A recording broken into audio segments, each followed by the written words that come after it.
tribute to the two young victims of last month. A massive car bomb exploded outside of a large federal building in downtown. Died in a speeding car in Paris, apparently trying to evade. Investigation into the high school massacre is slow-moving and dangerous. The two gun... A massacre of 4 college students in the middle of the night, so horrific.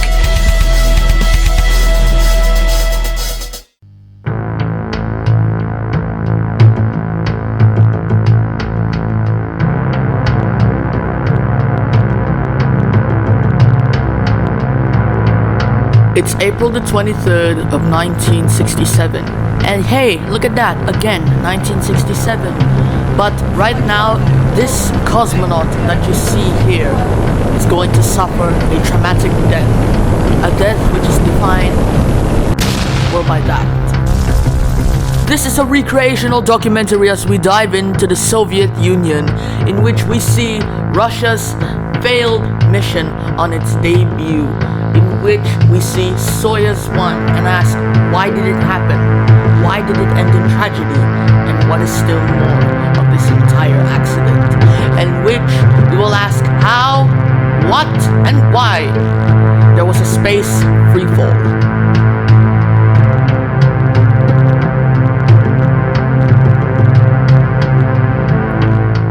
April 23rd, 1967. There, Armageddon would begin. The Soyuz 1 mission was a failed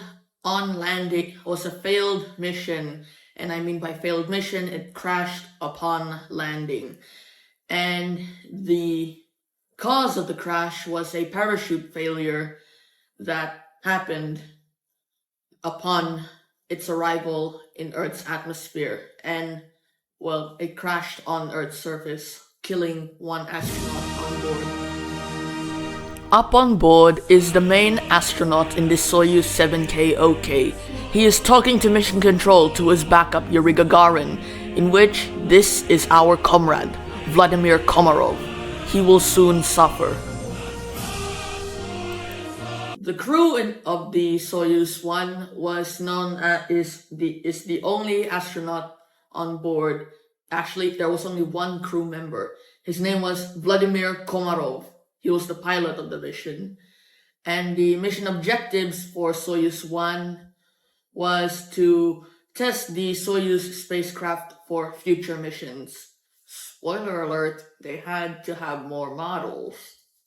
And also the orbits completed were 18 orbits, and it took 1 day, 2 hours, and 47 minutes.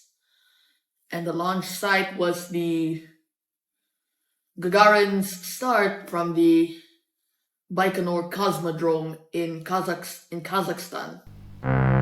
Before re-entry, Komarov did one final conversation with Roscosmos, in which it went like this. Control, this is Rubin. Come at me, Control, this is Rubin. This is Comrade Komarov. Hello, comrade. Nice to see you. How are you doing? Permission to go to re-entry, comrades. I'm attempting re-entry procedure now. Roger that, Rubin. We'll see you, comrade.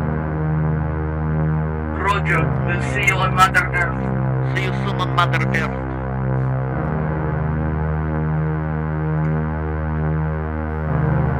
Right now, the descent module had already separated from the service and orbital modules.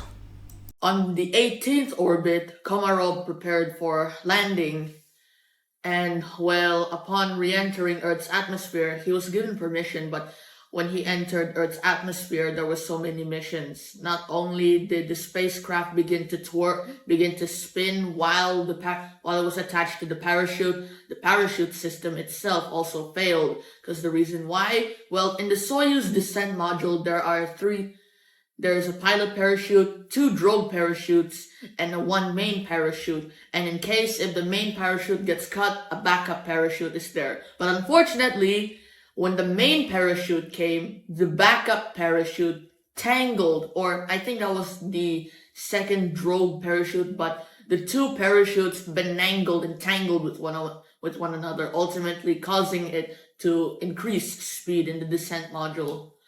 And yeah, before this happened, Komarov was pissed at Roscosmos for, the entire reasons. Right now, the descent module is now gonna re-enter Earth's atmosphere, but inside, an angry Komarov is mad because the parachutes are now broken, even though he hadn't entered Earth's atmosphere yet. Comrades, right now I am already angry at you because you have forsaken me. The parachutes are not working. Hey, I'm calling you. Once I get back down on Earth, I will kick your Bolshevik asses. You hear me? Take me back to Earth now. I don't want to die. And if I die, put me in an open casket so that everybody can see what they have done to me. What have you done to me? Get your Bolshevik asses right now. In which, I'm not sure if Komarov did call Roscosmos Bolsheviks, in which, even though this entire part is actually fictitious, the real part is that Komarov did have a conversation with Roscosmos, but now he's free-falling.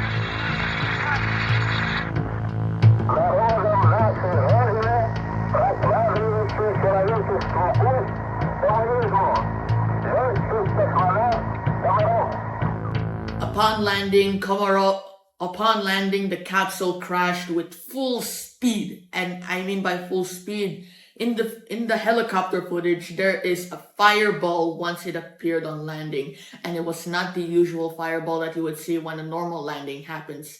There was no parachute, nothing, just an impact to the ground, and eventually, the capsule was obliterated, and well, they searched the entire wreckage to find Komarov's remains.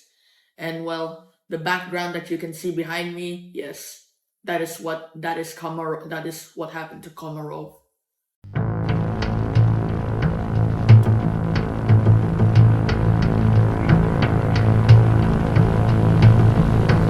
Komarov begins to brace for impact. And then happened.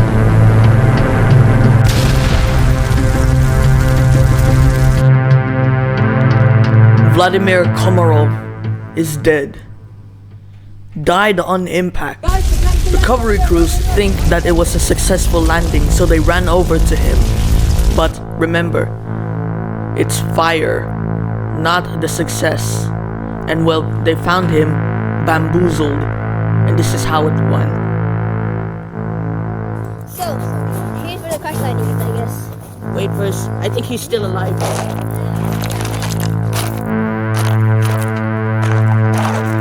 Guys, He must be there. guys, I think we found him.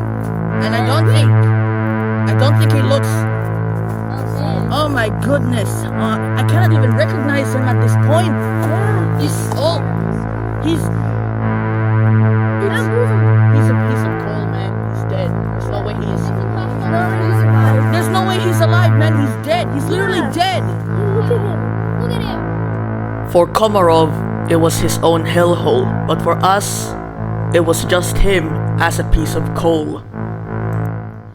After the disaster, Komarov's remains were cremated, even though in his flight log he said that when he crash lands, he wanted his funeral to have an open casket. He wanted his funeral to be open casket to show everyone what happened to him, or to show what Roscosmos did to him.